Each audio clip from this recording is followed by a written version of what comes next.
So the A-10 looks like it's been getting a lot of love lately. And next up is a video from Matt Wagner on the topic of A-10C II Tank Killer, Introduction, and Laser-Mavericks.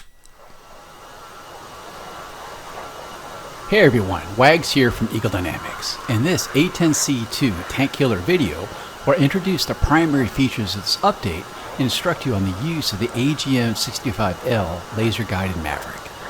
A-10C II Tank Killer will be released at the end of September of 2020. For the first month after release, existing A-10C Warthog customers get an update for just $9.99. After 1 month, the price will increase to $19.99. For those that don't own A-10C Warthog, you'll be able to purchase the complete A-10C II Tank Killer for $79.99. A-10C II Tank Killer has the following primary features. New weapons like the AGM-65L Laser-Maverick, the GB-54 Laser-JDAM, and the Advanced Precision Kill Weapon System Laser-Guided Rocket. The Helmet-Mounted Queuing System, or HEMIX. Updated cockpit and external model graphics, improved flight dynamics, and updated HOTAS commands. Following the initial release, we'll also add the more modern ARC-210 radio. Let's get started. Go a little contrast, a little less brightness, and at least for my eyes, that's a bit more readable. So in this video, I have a bunch of targets at steer point 2 at 64 alpha, but you can see here on the TAD that the sensor point of interest, or the SPI, indicated by the white wedding cake symbols here at steer point 1. And we need to change that. So because the TAD is currently our sensor of interest, indicates right here, then our target array is out here. You can see the SPI symbol through the helmet. And naturally, we're talking about the SPI of the helmet in great detail in a later video. For now, though, let's go ahead and bring up the Laser-Maverick on the right MSCD. We'll do that by going coolie switch short to the right, again, and again. You can see we're in the Maverick page now, indicated here. We have electro-optical off. Let's turn that on, and now it's in the alignment mode. Now let's take a look at the Digital Storage Management System, or the DCS page on the left side, and we'll go coolie switch short to the left, again, and again. And now here's the DCS page. We can see we have AGM-65. Let's put on the laser now by hitting the nose wheel steering button, and it'll stay on because we have it latched. Let's make the Maverick soy again by going long on coolie switch to the right. Now to start our search for the seeker using the Maverick, we'll go TMS forward short, and we'll start a scan in a raster pattern. So now searching, got it very fast. The solid square indicates a good lock. Now we'll go ahead and press and hold the weapon release button and rifle.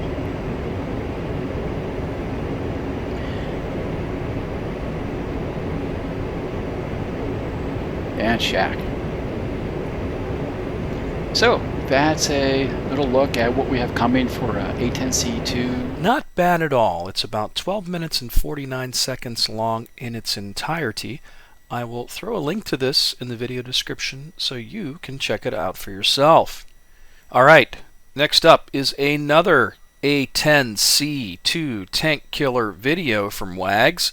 This time it's the GBU-54 Laser-JDAM. Hey everyone, Wags here from Eagle Dynamics. In this DCS A-10C II Tank Killer video, we'll look at the GBU-54 Laser-JDAM.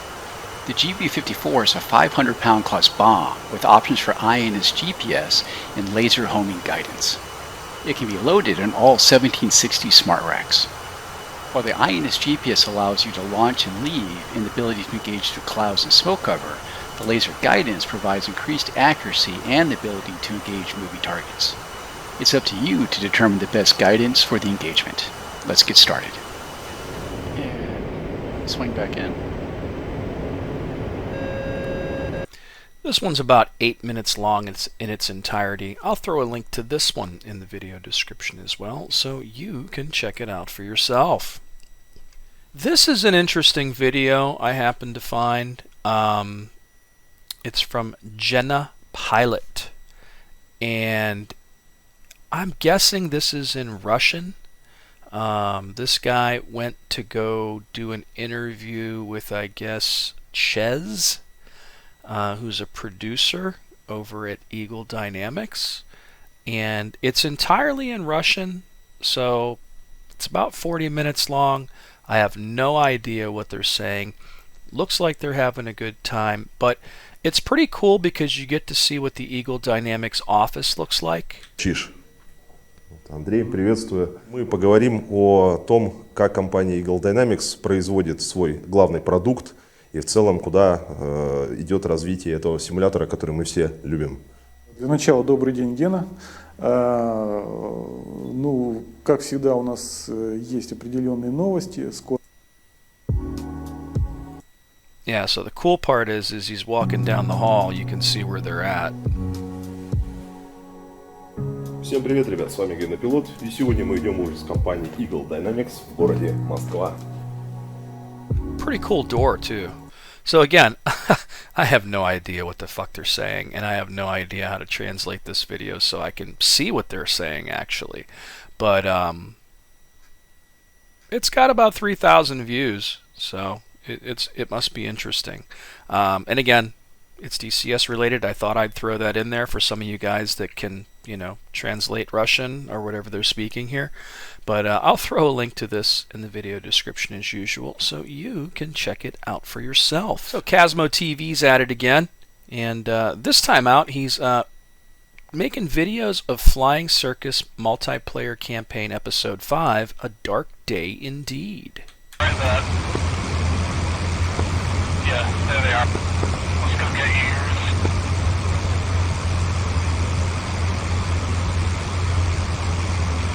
Remember, they got tail guns.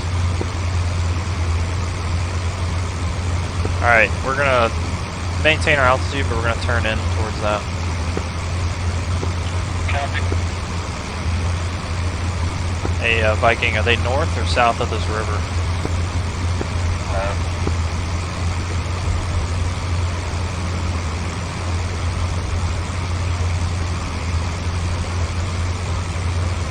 Okay, I see our... Okay, got it.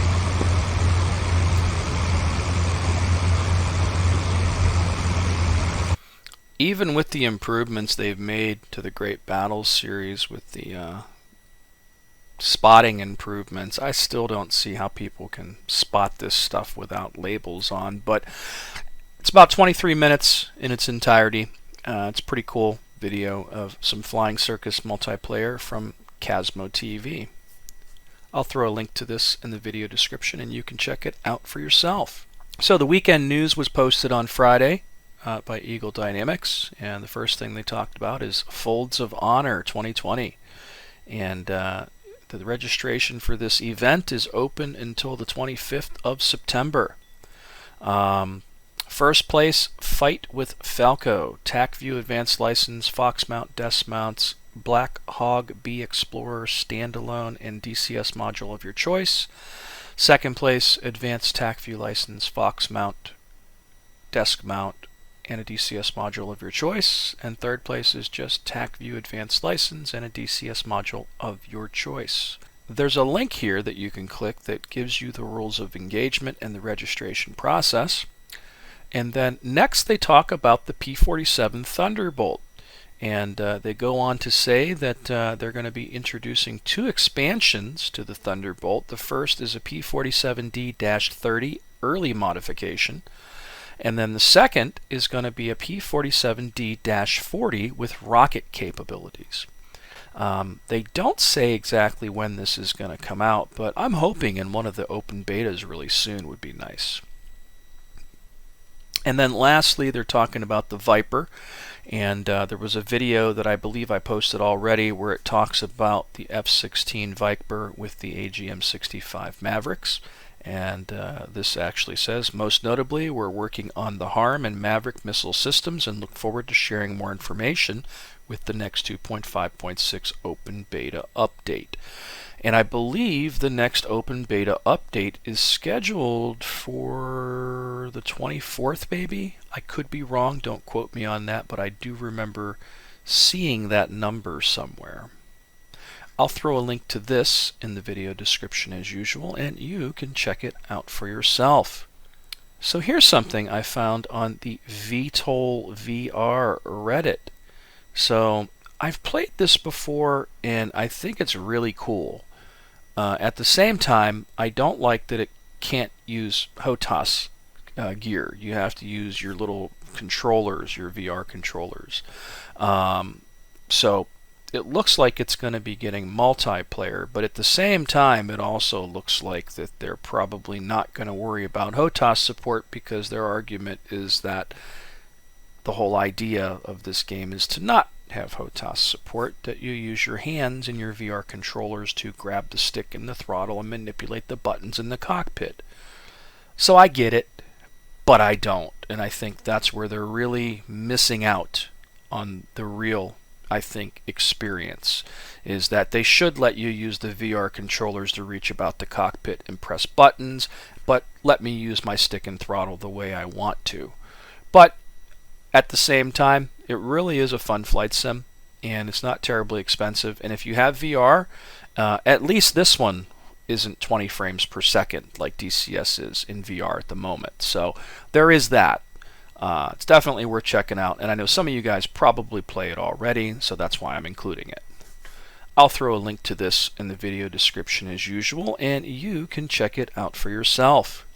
So back to the topic of the Viper. Wags posted the other day, thanks for your feedback and passion. We reviewed other documents at our disposal, and it does appear that a 4x harm load is possible for our 2007 jet. Sometime in the early 2000s, it appears this change was made. While certainly not a valid operational payload, we will make it available given that it's apparently possible. So I think some people were complaining that they were like, hey man, this thing can do 4 harms, why aren't you including it? And then they listened, and now this is the result of that. So I'll throw a link to this in the video description, and you can check it out for yourself. Now, here is a video that I found really interesting, and I've watched this guy before, OperatorDreski. This dude's got like 1 million subscribers. He's got some great videos. He plays a lot of other games. He's really a gamer more than he is a sim enthusiast. But I have noticed him getting more into DCS over the past year. There's a variety of videos where he's getting his feet wet in the Hornet and experiencing DCS and enjoying it. And I think this is a great video for somebody that doesn't know a lot about DCS but would like to know more about DCS, because this guy is pretty much telling it like it is, and it's really a fantastic video. And this is kind of his introduction to the A-10C Thunderbolt in DCS. This isn't the new version that's coming out in like a week or two at the end of the month. That this isn't the A-10C II. This is just the A-10C that exists as of today. But it's a really good video. Flying a plane in Battlefield, not too hard. Flying a plane in Arma, pretty hard. Flying an F-18 in DCS, pretty dang hard. Flying a Frogfoot in DCS, even harder. And then there's the A-10. The definition of difficult.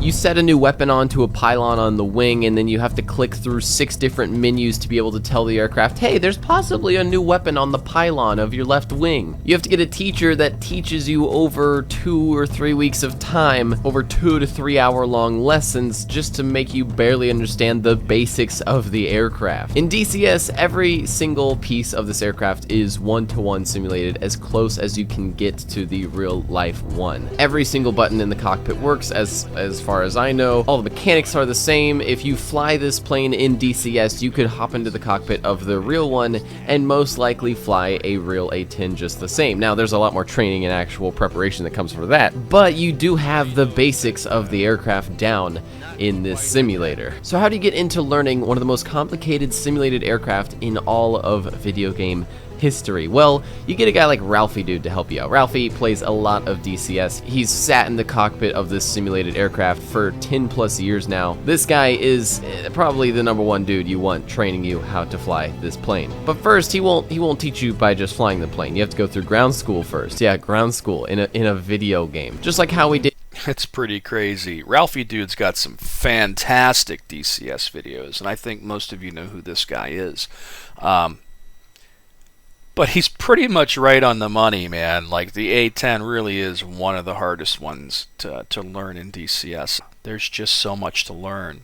I've basically stuck to rockets, some dumb bombs, and a gun because that's as far as I've ever got with it. Recoil in DCS. So it has its own little computer system called Gun Pack that automatically will adjust the aircraft to whenever you fire, which is really, really cool. All you have to do is just hold down the trigger halfway. It'll activate this kind of autopilot mode, which hones you in down on the ground wherever your target is, and then you squeeze the trigger all the way through, and that's when the gun will fire. That autonomous bot autopilot will kick in and automatically move the aircraft to adjust for the recoil of the main gun. Crazy cool technology there. The main gun is super powerful in this thing too. It can take out tanks, buildings, houses, really anything on the ground you shoot at, it will be destroyed by this 30mm cannon. There's just so many rounds, such a high RPM, such a high explosive or armor penetrating round as well, and the ammo capacity that the pilot has means that they can shoot this gun on and off for maybe an hour or two. In a way, this is, in my opinion, one of the most unique aircraft I've flown yet. I like the way he describes everything because you can tell, you know, he's excited still. He's digging it, and he's definitely not a sim guy, but he's learning and he's enjoying it, you know. But I think for the guy that, you know, wants to get into DCS, if you have a friend or a relative that you would like to get into DCS and you want to show them kind of what it's like and what it takes to get in here and what you have to do to really learn a module, I think this is a pretty good example to set the stage for that and to show somebody, you know, here's what it takes to fly the A-10. If you want to do everything in it, this is kind of what you got to do, A to B to C, you know, and that's kind of what this video is. It's a learning to fly the A-10 in the most realistic flight sim DCS world. Really, it's more of a here's an introduction to how the A-10 is presented in DCS world and what you really need to do to get the most out of it, I think. Really good video overall. Definitely fun stuff. So that's about it for today. So over the weekend, on Friday, was my 50th birthday, so I'm officially really old now.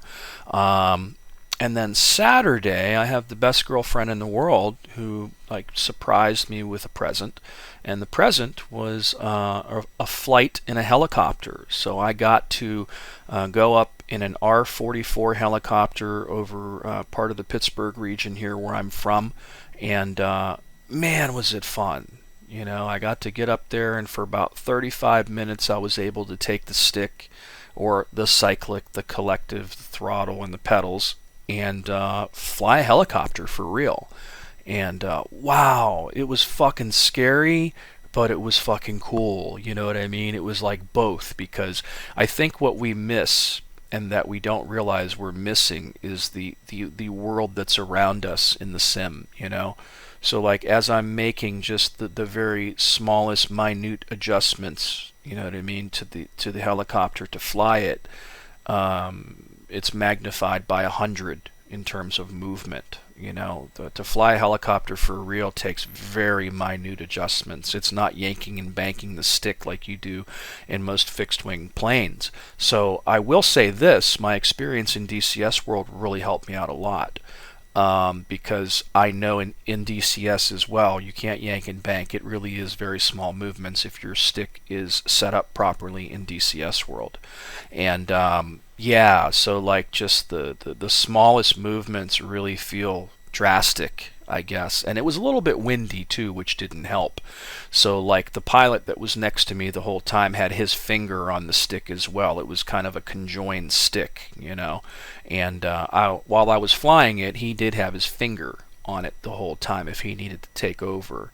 And he didn't need to, which was really good. And we got to the point to where we almost landed it. You know, I got about 10 feet above the ground, and I told the dude, hey man, I really feel comfortable if you take the stick at this point. I don't want to be the guy that wrecks the $500,000 helicopter, you know? So, yeah, but man, it was really fun. But yeah, it really was scary. And I've flown in planes before, but the helicopter experience is definitely different. And being jostled around a little bit because it was windy probably didn't help much. But I really loved it. I really look forward to doing something like that again. And man, my girlfriend's just the fucking best, man. I'm too fortunate, you know. Carla is the best, no doubt about it. But yeah, that was an awesome surprise. You know, just woke up Saturday and drove somewhere, and here's what you're gonna do. You know, I was like, no fucking way. And yeah, it was fun. It was a nice little helicopter. I don't think we really went faster than like 80 knots max, you know, but it was everything I expected it to be. And again, I think my experience in DCS and in other helicopter simulations over the years really did help me in terms of having the ability and knowledge to actually fly the thing and, you know, do things right without killing us. So that was pretty freaking cool. And I really want to do it again in a different helicopter one of these days. I think that would be great. But it is a little scary, man. Helicopters are just, it's a different animal altogether. You know, like once you get in there, like, you know, you can't just dive in and do what you want to do like you can in the sim, you know. But definitely good fun. And yeah, I really want to do that again. So that was my weekend. I had a fantastic weekend with my girlfriend and my family, and definitely cool birthday stuff going on. So that's about it, guys. So as always, thanks so much for watching. Please subscribe to the channel. Feel free to hit that like button. And until next time, guys.